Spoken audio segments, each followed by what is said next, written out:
Welcome to Bemanda Podcast, your frontline source for smart, sharp, and straight talk on IT trends, tech truths, and digital transformation. Here is today's podcast in English. It really feels like we're constantly drowning in information, doesn't it? Trying to stay informed, trying not to get overwhelmed. But what if there was a shortcut? A way to quickly get deep, actionable knowledge on something that could literally transform how businesses operate. Welcome to the Deep Dive. This is where we take stacks of incredible source material, pull out the most important nuggets of knowledge, and serve them up with hopefully some surprising facts and just enough humor to keep you hooked. We're your expert guides here to help you understand what really matters. And today we're embarking on a really fascinating deep dive. We're looking into a platform that's fundamentally changing how custom software gets built. Microsoft Power Apps. Our guide for this journey comes straight from the comprehensive Mastering Power Apps, a comprehensive guide. That's from the Bemanda technology course material. So our mission today is to unpack Power Apps, explore its different types, how you build them effectively, and its pivotal role in driving digital transformation. We'll make sure it's intuitive, easy to follow, and memorable for you. Especially if you're, say, a developer or someone looking to harness the power of low-code solutions in a real-world workspace. Get ready for some serious aha moments. Okay, so let's unpack this then. What exactly is Power Apps? And why should we really be paying attention to it right now? Well, at its core, Power Apps is it's Microsoft's low-code, no-code application development platform. It's a key part of that whole Microsoft Power Platform ecosystem. Its purpose, according to the Bemanda Guide, is really to enable individuals and organizations to quickly build custom applications, apps tailored to their unique business needs. And the key here is speed and accessibility. It empowers both professional developers and non-technical users, you often hear them called citizen developers, to create pretty feature-rich apps without needing, extensive programming expertise. Exactly. It's about democratizing app creation, essentially, putting the power to build solutions into the hands of people who actually understand the business problems firsthand. Right. And when we talk about its key features, several things really stand out from the course material. First, that low-code development aspect. Users create apps using drag-and-drop components.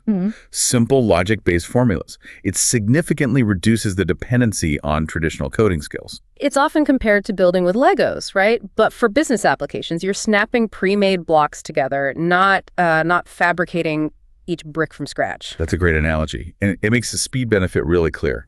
Then there's the integration with the Microsoft ecosystem. That seems huge. Oh, absolutely. Power Apps integrate seamlessly with Microsoft 365. Think SharePoint, Teams, Excel, and Dynamics 365, plus other Azure services.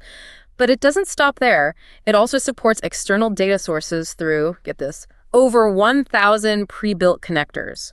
Or you can build custom APIs for pretty much anything else. Over 1,000, wow. So it can connect to almost anything your business uses. Pretty much. It breaks down those data silos. And device compatibility. Yep, cross-platform functionality is built in. Apps run smoothly on desktops, tablets, smartphones, often adapting automatically. Okay.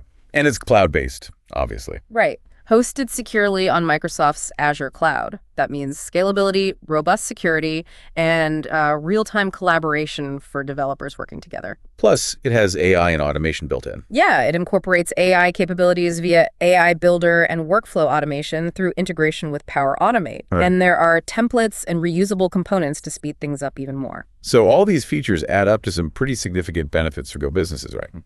Definitely. Accessibility is a big one, democratizing app creation, like we said. Time and cost efficiency are huge wins, too, cutting down on complex coding and external resources. Then there's that extensive data integration connecting to things like SQL Server, Salesforce, Dropbox, even Google Drive. It enhances collaboration. It's scalable because it integrates with Dataverse and Azure tools. And ultimately, it lets you build custom solutions tailored for specific processes, boosting efficiency. And the real-world use cases. The Bemanda Guide lists quite a few. Yeah, they're really broad. Internal workflow optimization is common. Think HR apps for onboarding or leave requests, finance apps for expense reporting, IT help desk ticketing. Imagine a finance department building a simple app for expense approvals. It could cut down so much email back and forth and paper shuffling. Makes sense. What about customer-facing stuff? Sure. Creating self-service portals or support apps for customers, data collection to apps for real-time inventory tracking, asset management, field data capture. Mobile apps for field operations are a big one, letting employees update records, process requests, log activities on the go, sometimes even offline. Right. And sales and marketing tools as well. Yep. Tools for managing leads, campaigns, customer interactions, often tying right back into CRM systems. What's really fascinating here, I think, is how Power Apps completely reshapes the comparison with traditional application development. The course material really highlights this. How so? What are the key differences? Well, ease of use is obvious. Drag and drop and low code versus needing deep programming expertise. Development speed follows directly from that. Rapid app creation in days or weeks versus, potentially months or years for traditional cycles. That agility must be a massive advantage. It is, and cost too. Power Apps is much more cost effective, especially for small to medium apps compared to the high costs of custom traditional development. But what about customization? Can Power Apps do everything? That's the trade-off sometimes. For highly advanced, truly unique use cases, traditional development offers almost limitless customization. Power Apps might have limitations there, although it's very flexible. And the user base is different too. Radically different. Traditional development needs skilled developers. Power Apps opens the door to both developables and those non-technical citizen developers. So the key benefits over traditional methods really boil down to Shorter time to market and lower development costs. Fundamentally, it democratizes app creation. The analogy I like is this. Traditional development is like a chef building a kitchen from scratch, forging their own tools, sourcing every raw ingredient before even thinking about the meal. Power Apps is more like a skilled chef walking into a fully equipped modern kitchen. All the ingredients are prepped, the specialized tools are ready. They can still create a custom gourmet meal, but way faster and more efficiently because the foundation is solid. That's a great picture. But are there downsides, challenges, or limitations? Sure, like any tool. We mentioned advanced customization possibly being a hurdle for extremely unique requirements. Performance can be a consideration. Apps with huge datasets or tons of complex custom logic might run slower than a highly optimized traditional app. It's usually manageable, but something to be aware of. Okay. And the Microsoft ecosystem dependency. Right. It works best within Microsoft tools. That's a strength, but could be a limitation if your organization is heavily invested elsewhere. At licensing. Licensing costs can add up, especially for larger organizations needing lots of standalone licenses beyond what's included in M365 or Dynamics 365 plans. You need to evaluate that total cost. But the future potential seems huge, despite those points. Absolutely. It's bridging the gap between IT and business users more and more. It's integrating AI more deeply via AI Builder. And it's enabling this concept of hyperautomation when combined with Power Automate and Power BI. The ecosystem is constantly expanding. It's definitely a transformative technology. So what does this all mean for the bigger picture? For digital transformation within an organization? Well, Power Apps really plays a pivotal role here. It empowers organizations to rapidly create those custom apps that address specific business needs, right? And crucially, they can do it without relying solely on traditional development teams, which, let's face it, often have massive backlogs. Exactly. It unlocks that bottleneck. So the key contributions are pretty significant. There's agility and speed, faster time to market for digital solutions. Respond to change faster. Cost efficiency, minimizing development costs, less reliance on external developers. Big savings potential there. Data integration, seamless connectivity within Microsoft tools, and externally breaking down silos. Essential for a unified view. Empowering citizen developers, fostering that grassroots innovation, and boosting productivity across departments. That's a huge cultural shift, potentially. Scalability supporting enterprise needs via Dataverse and Azure, even while being great for smaller solutions. It grows with you. And driving business automation, especially with Power Automate, reducing manual tasks and errors. Moving towards those streamlined, automated workflows. The Bemanda course material has a great example story that really brings us home. Imagine a mid-sized manufacturing company. They were struggling with manual data entry for quality control checks. Really slow, error-prone. Their IT team was swamped, so building a simple app for this wasn't going to happen anytime soon. A common problem. Right. But then, a sharp quality control manager who'd done some Power Apps training using the Bemanda material took the initiative. She built a mobile app for her team, allowed them to input real-time quality data directly from tablets on the factory floor. Wow, a citizen developer stepping up. Exactly. And the impact. Saved dozens of hours weekly, eliminated data entry errors, provided immediate insights into production issues. That's huge, catching problems early. This one app, built by someone close to the problem, was a significant step in their digital transformation. It showed how empowering non-technical users can solve critical bottlenecks and drive real efficiency. It's that aha moment. It really illustrates the power of putting the tools in the right hands. So as we wrap up this first segment, it leaves us with a couple of key things to think about, doesn't it? First, how does Power Apps fundamentally change who can build business applications? And what are its core advantages over traditional development, especially around time and cost? And second, thinking about digital transformation, in what real-world scenarios might an organization really lean into Power Apps? And what are some potential limitations or key things they need to keep in mind? Those are great questions to frame the next part of our discussion. Right. Now that we've got the overall picture of Power Apps, let's dive into its two main personalities, as the guide calls them: Canvas apps and model-driven apps. Understanding their features, strengths, and limitations is really crucial for picking the right tool for the job, wouldn't you say? Absolutely critical. They serve different needs and excel in different scenarios. Okay, let's start with Canvas apps. The guide calls this the artistic approach. It offers a flexible, design-first approach. Users get complete control over the layout, the functionality. You can create highly customized, visually appealing interfaces. Like an artist starting with a blank canvas, literally. You decide where every element goes, the colors, the fonts, total visual freedom. And the key features reflect that. Definitely. You start with that blank canvas, drag and drop elements, huge data source flexibility, connect to SharePoint, Excel, Dataverse, SQL Server, tons more, all in one app. The logic uses Excel-like formulas, PowerFX, which is intuitive for many people. And you get really rich UI customization, detailed control over everything visual. And device compatibility. Yep, you can tailor apps specifically for mobile, tablet, or desktop, or make them responsive to fit any screen. So the big advantages are that flexibility, the UI control, supporting multiple data sources, great for custom branding. Exactly. But the flip side, the limitations, it often requires more manual effort for scalability and consistency across many apps because you're building each screen visually. And it has less built-in automation for really complex business processes. You often rely on Power Automate for that heavy lifting. Okay. So where would you typically use Canvas apps? What are the best use cases? Think highly customized forms and surveys, maybe a customer feedback form with very specific branding. Mobile apps for field staff are common, like a technician's checklist app optimized for quick entry on a tablet. Dashboards monitoring KPIs from various sources, maybe a sales dashboard pulling CRM data and Excel forecasts together.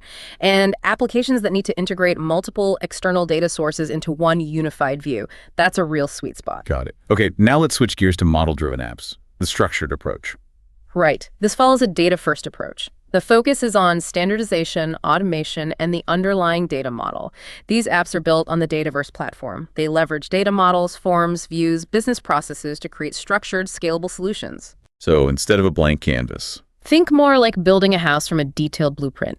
The data structure, the foundation, dictates the layout and functionality.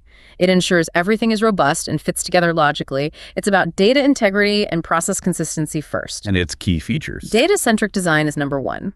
The app structure is driven by the entities, tables, and relationships in Dataverse. Standardized UI, it provides a consistent user experience with predefined layouts and responsive design, reducing the need for extensive UI tweaking. Built-in business logic is powerful workflows, business process flows, role-based security are right there in the data model. Scalability is a major strength ideal for enterprise apps with complex data and high volumes.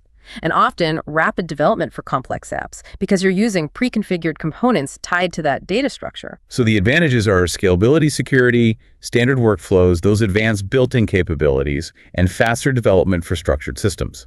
Precisely. The limitations are mainly less control over the exact look and feel you work within that standard framework. And it's primarily limited to Dataverse as the main data source for its core functionality, though it can integrate elsewhere via flows. And typical use cases here. Think big structured systems, customer relationship management, CRM, enterprise resource planning, ERP, apps needing complex data relationships and workflows, like a sophisticated case management system for a support team. Or role-specific applications with strict security needs, like an HR app for managing sensitive employee benefits data. Yeah, connecting this back, the choice often boils down to that trade-off. Maximum creative control with Canvas versus inherent structure, scalability, and process focus with model-driven. The Bemanda guide summarizes the differences nicely. Development approach. Canvas is design first. Model-driven is data first. Customization. Canvas has highly customizable UI. Model-driven has limited UI customization, focusing on standardization. Data sources. Canvas connects to almost anything. Model-driven primarily uses Dataverse. Learning curve. Canvas often feels easier initially, especially with Excel familiarity. Model-driven requires understanding Dataverse and relational data concepts. Best uses. Canvas for simple, visually rich apps like forms, dashboards. Model-driven for complex, data-driven apps like CRM, ERP. User interface. Canvas is fully customizable drag and drop. Model-driven has a predefined, responsive UI. Business logic. Canvas uses formulas and Power Automate. Model-driven has workflows, business rules, process flows built in, device compatibility. Canvas can be optimized for specific devices. Model-driven is fully responsive by default, and Dataverse integration. Optional for Canvas, mandatory for model-driven as it's built on it. But it's not always an either choice, is it? Can you use both? Absolutely. In fact, many real-world solutions use both together strategically. You might use Canvas apps for specific front-end, highly customized user interfaces, like that simple mobile form for quick data entry, and then use model-driven apps for the robust back-end workflows, data management, and automation, the system where that data is stored, processed, and reported on. Can you give an example? Sure. Think of a field service company. They could use a model-driven app to manage all customer records, contracts, scheduling the structured back-end for office staff. But the field technicians need a very specific, easy-to-use mobile app for logging visits, capturing signatures, ordering parts, maybe even offline. That would be a Canvas app. The Canvas app talks seamlessly to the model-driven app's beta. This combination leverages the strengths of both, driving efficiency and meeting diverse user needs. That makes perfect sense. So thinking about these two personalities, if you were tasked with building, say, a simple, visually appealing mobile form versus a complex enterprise system for managing sales leads with intricate workflows, which type would you primarily choose for each and why? That seems like a key takeaway. And also, how can Canvas and model-driven apps be strategically combined? How can you leverage the strengths of each to create something more powerful than either could be alone? Food for thought as we dive deeper into Canvas apps next. Okay, so let's say you've decided a Canvas app is the way to go for your project. You need that custom UI, that flexibility. So let's get practical. How do you actually design a user-friendly Canvas app? How do you build it? And critically, how do you connect it to your data sources effectively so it performs well? Right. This is where the rubber meets the road. Designing a good Canvas app means thinking about both the user interface, UI, and the data connections right from the start. The Bemanda guide stresses understanding your users first. Who are they? What do they need the app to do? What's their context, mobile, desktop? Map out that user flow. Setting screens on a whiteboard before touching Power Apps Studio is actually a really good idea. It forces you to think about the structure. Planning the layout and structure sounds crucial for usability. Absolutely. Keep the layout simple, intuitive. Use grids, containers to organize things logically. Navigation needs to be consistent. Use tabs, buttons clearly, break complex tasks into multiple screens, and consistency in design elements, colors, fonts, button styles makes the app feel polished and easier to learn. What about specific UI design best practices? Keep it simple. Focus on essentials. Use clear labels. Make navigation obvious. Responsive design is huge today. Use container controls so layouts adapt to different screen sizes, phone, tablet, desktop. You really need to test this. Visualize how it looks on a small phone versus a big monitor. Yeah, nothing worse than a desktop app crammed onto a phone screen. Exactly. Color and font choices should align with branding, but prioritize readability, good contrast, legible fonts. Place buttons where users expect them, like submit at the bottom. Give visual feedback when clicked, and consistent branding, logos, colors, it builds trust. And enhancing usability with specific controls. Use edit forms for data entry, display forms just for showing data. Galleries are great for lists, make them scrollable, filterable. Definitely implement search and filter, especially for larger lists. Use labels and tooltips for explanations. Data validation and error handling seem critical too. Non-negotiable for data integrity. Use functions like isBlank for required fields, isNumeric for numbers, prevent bad data entry, and if errors happen, show clear, helpful messages. Guide the user on how to fix it. Okay, shifting to data connections, this impacts performance, right? Hugely. First, choose the right data source. On-premises data. You'll need an on-premises data gateway for secure connection. Cloud sources depend on the data type, and scale SharePoint for simple list documents, SQL for relational, Dataverse for complex, scalable business data. How do you connect? Standard connectors are easy for Microsoft services. Custom connectors let you talk to almost anything else, like proprietary APIs. Dataverse is often the best choice for complex apps needing robust security and scalability. Now, optimizing queries. You mentioned delegation earlier. That sounds important. Critically important. Delegation means Power Apps pushes the work filtering, sorting large data sets back to the data source itself.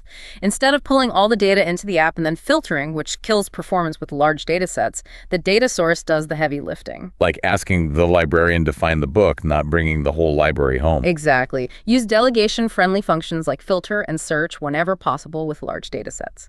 Also, avoid loading unnecessary data. Only pull what's needed for the current screen. Use pagination or lazy loading. What about security and permissions? Crucial, use Azure AD for authentication. Use Dataverse security roles for role-based access. Restrict data views based on user roles. And local collections, what are those for? Storing small, frequently accessed datasets temporarily on the device uses Clear Collect.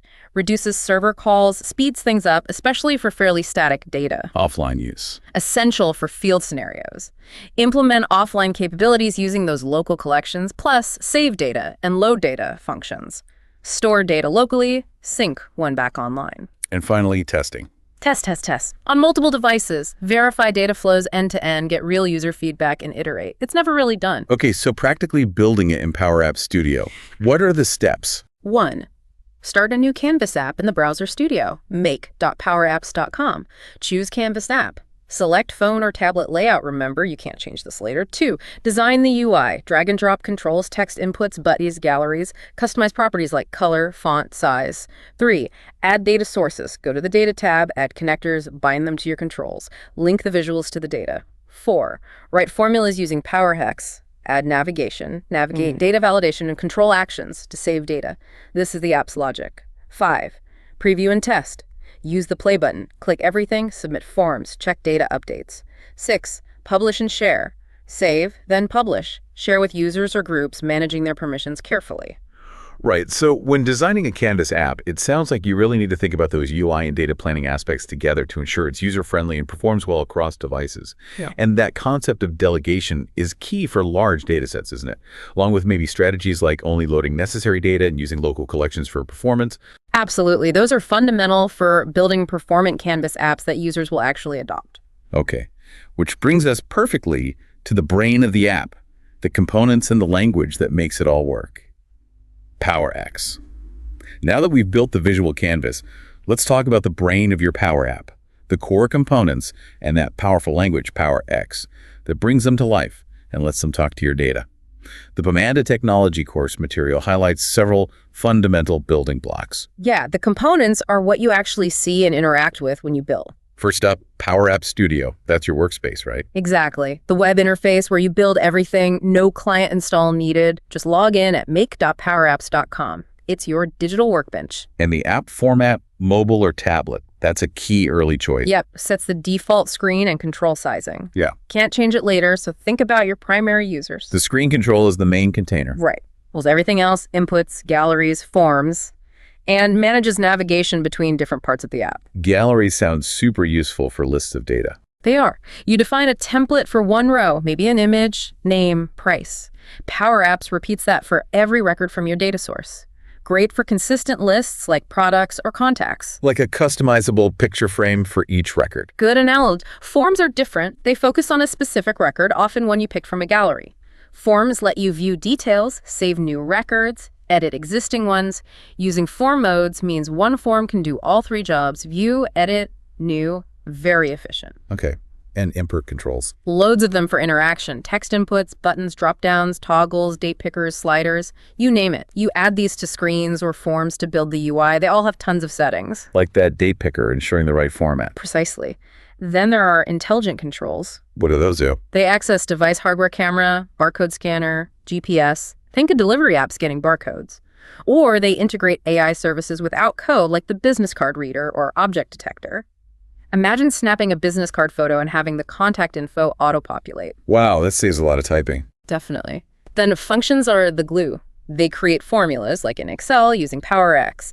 They handle actions, formatting, logic. And properties are settings for each control. Yeah, like font size, color, visibility. You can set these visually or, more powerfully, using PowerX formulas to make them dynamic. Which brings us directly to PowerX, the language itself. Right. It's the low-code language for custom logic in Power Apps. based on Excel formulas. So it feels familiar to many, but it's incredibly powerful. Well, the guide calls it a declarative language. Yes.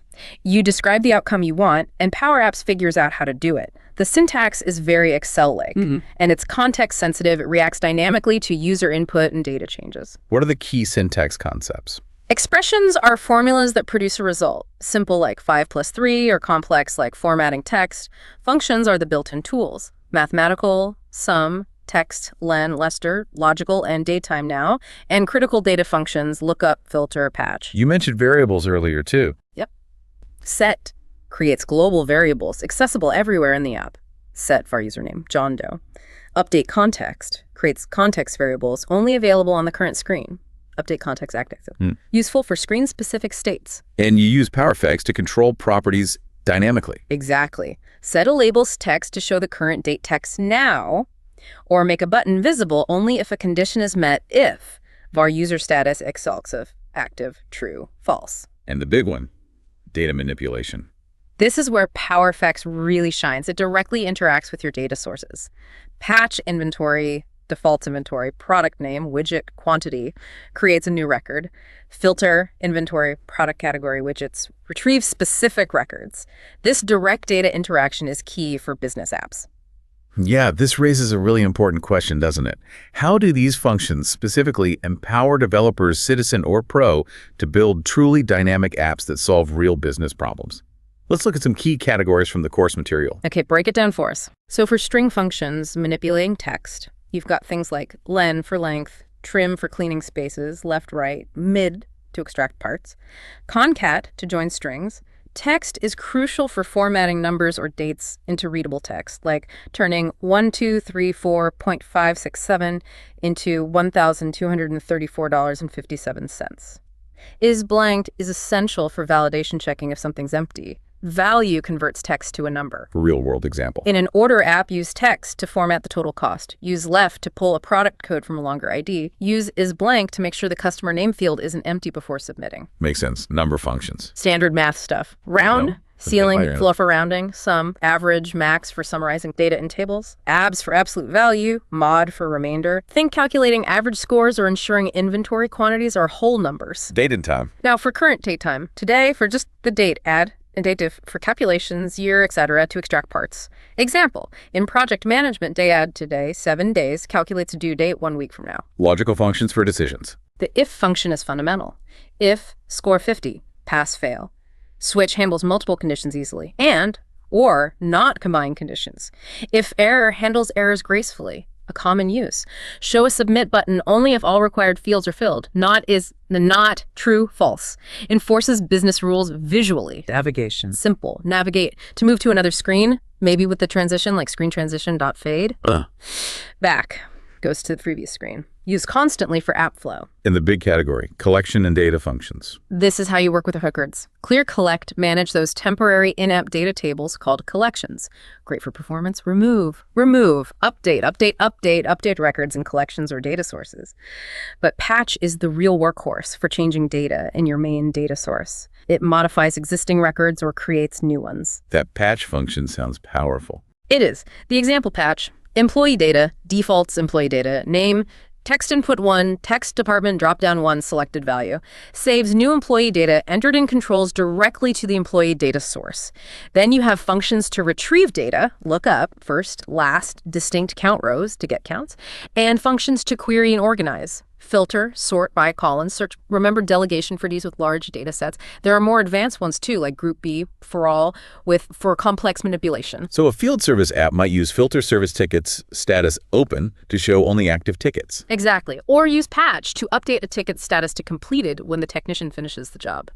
This library of functions is what gives PowerFX its power. Okay, so putting it all together, how do these components, galleries, forms, those intelligent controls combine with PowerFX to create those dynamic interactive experiences in a typical business app? That seems key. And for someone familiar with Excel, what parts of PowerFX will feel instantly intuitive?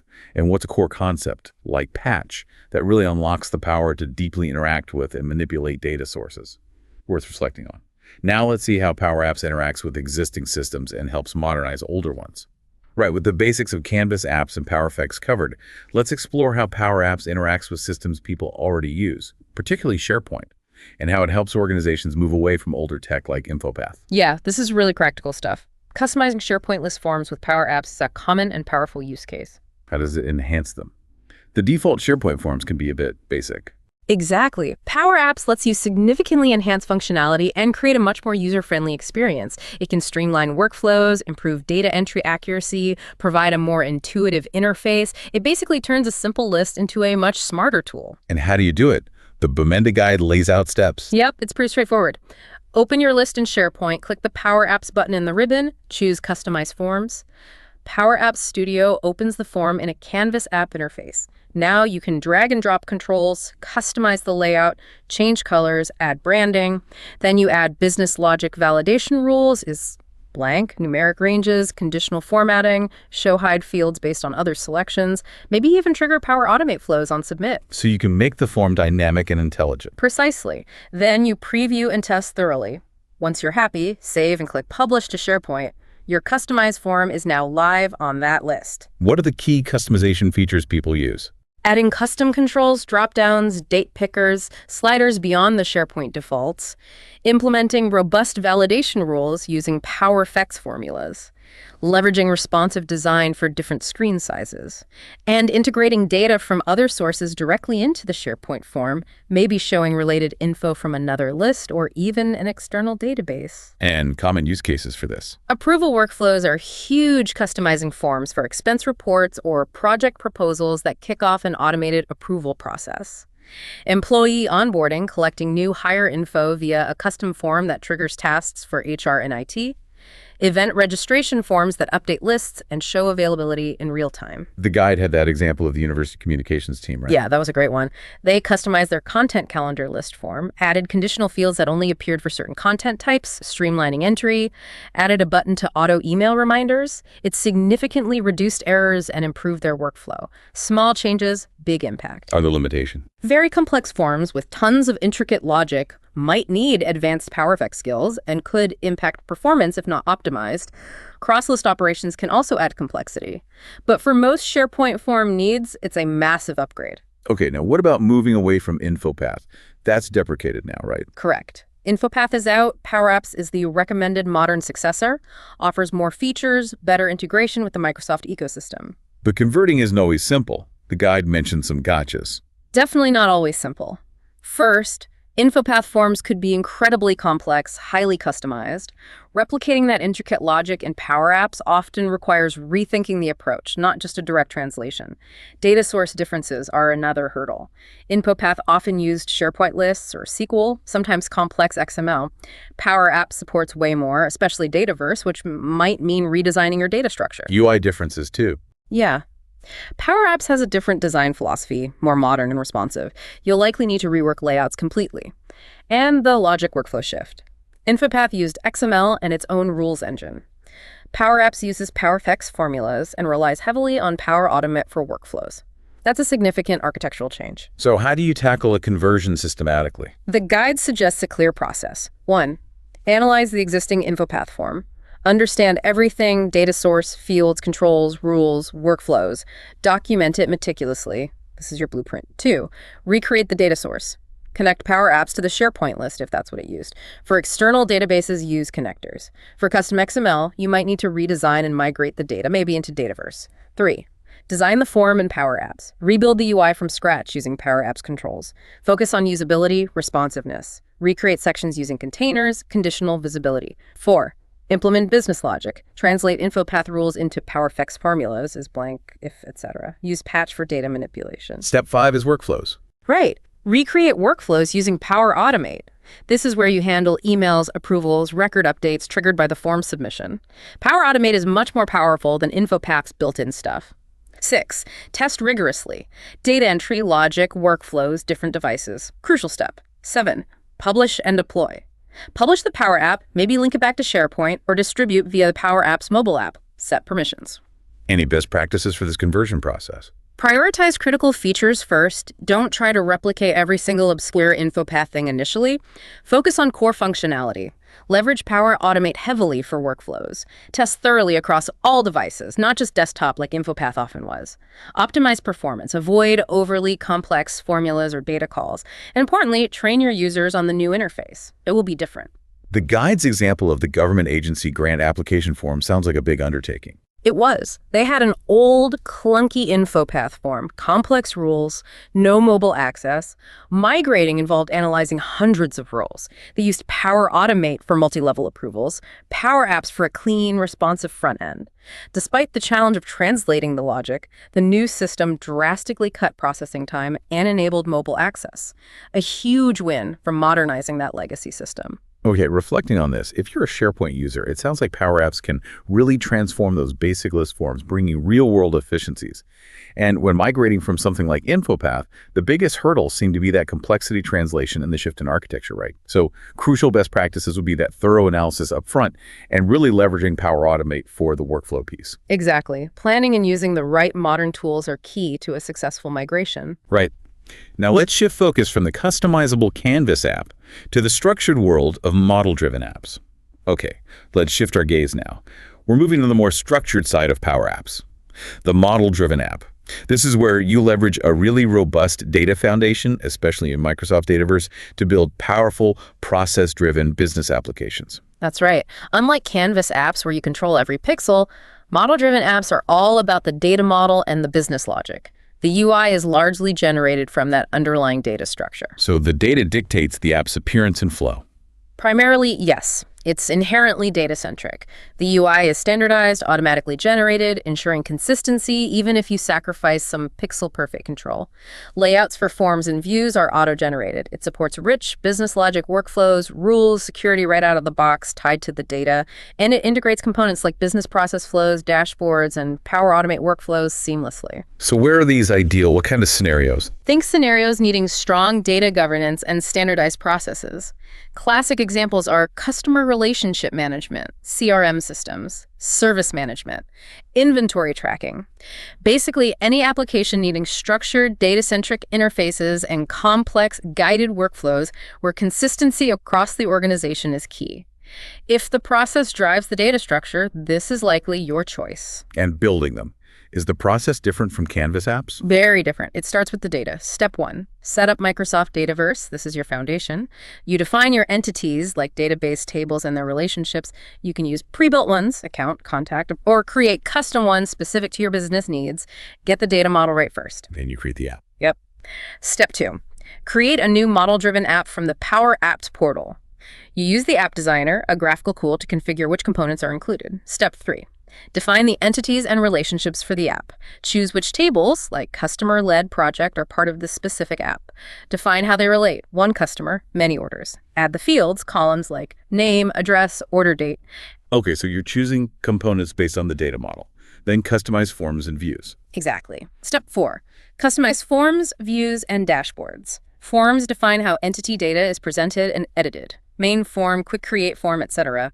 Views are dynamic grids showing subsets of data, like all open cases, my active leads. Dashboards provide visual summaries, charts, key metrics tailored for different user roles. Step 5 is adding business logic. Right, where model-driven apps excel. Business rules are simple declarative rules on forms fields. Set defaults, validate, show errors. Workflows, usually via Power Automate, automate tasks and emails on record creation, update fields based on conditions.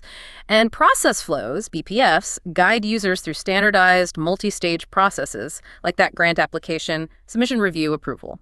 Security seems critical here too. Paramount.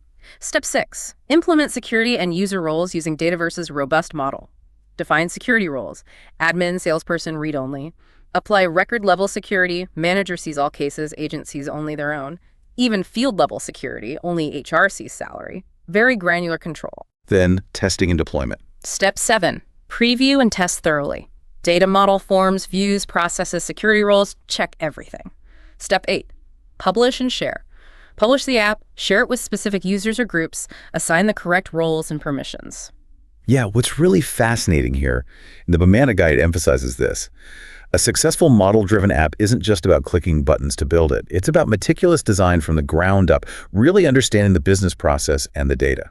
So the design best practices start before you even open the app designer. Absolutely. First, understand user needs and business processes deeply. Interview stakeholders, map existing processes, identify the different user roles, sales, support, admin, and their specific data access and action needs. And crucially, plan user permissions and role-based security, RBS, from the very beginning. It's fundamental, not an add-on. The data model design itself, that's the core foundation. Use Dataverse as your primary source. Plan your entities, tables, and relationships carefully. Normalize the data, minimize redundancy, use relationships effectively, like organizing your pantry properly. Implement business rules and logic directly in Dataverse where possible to enforce data quality at the source. What about UI design best practices, given it's auto-generated? Focus on clarity and consistency. Tailor the navigation, sitemap, logically group related functions together. Use dashboards effectively for role-specific overviews. Minimize clutter on forms and views. Prioritize essential info. Use tabs and sections to organize complex forms. Customize views to show only relevant columns for specific tasks. And remember, they're responsive by design, but still ensure usability on mobile and adhere to accessibility standards. Data integration. Dataverse is primary. Integrate external sources like SQL or SharePoint using Power Automate triggers or actions. Use the on-premises data gateway for local data. Keep the data flow seamless and secure. So the advantages really lean into that structured, data-centric approach. Definitely. Ideal for data-driven, business-critical apps. Consistent UI reduces training and support. Rich integration with the Power Platform and Dynamics 365.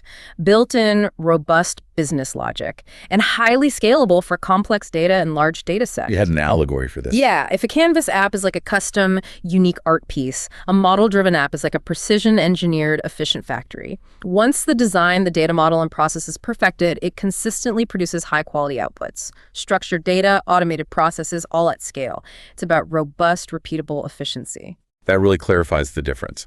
Okay, so wrapping up our look at model-driven apps, how does that data-first approach really dictate their design and best use cases, especially compared to Canvas apps? And what are those key components, Dataverse, forms, views, BPFs, that make them so suited for structured solutions?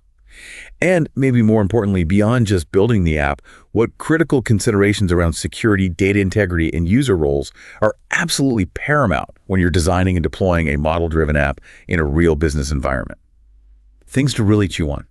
Wow, what a deep dive today. We've really journeyed through the incredible world of Microsoft Power Apps, haven't we? Started with its core identity, that low-code, no-code powerhouse, democratizing app development. Yeah, making it accessible. Then we unpacked its two distinct personalities, the flexible, design-first Canvas apps, Total UI control. and the structured, data-driven, model-driven apps. Built for process and consistency. We explored designing and building each, the crucial role of data sources, connectors, and that Excel-like magic of PowerFX formulas. The language that ties it all together. And we saw how Power Apps is revolutionizing real-world scenarios, customizing SharePoint forms, modernizing legacy InfoPath systems, turning clunky into streamlined. Real digital transformation in action.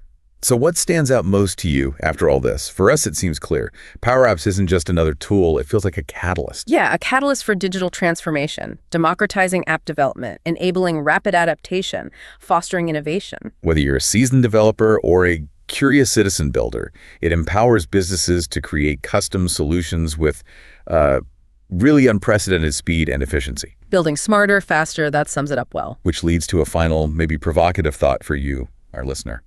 As low-code platforms like Power Apps continue to mature, become more widespread, how might this fundamentally reshape the traditional IT department? Ooh, that's a big question. What new roles, new skills, new opportunities might emerge as citizen developers take on more custom solution building?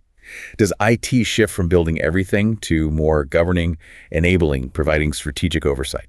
It's definitely an evolution that's happening right now. A fascinating shift in responsibilities and collaboration. Definitely something to mull over. If this deep dive has sparked your curiosity, if you're thinking, I want to try this, we highly recommend exploring the Mastering Power Apps, a comprehensive guide from the Bemanda Technology course material further. There's clearly so much more to learn and, more importantly, to build. The power to transform processes might literally be at your fingertips.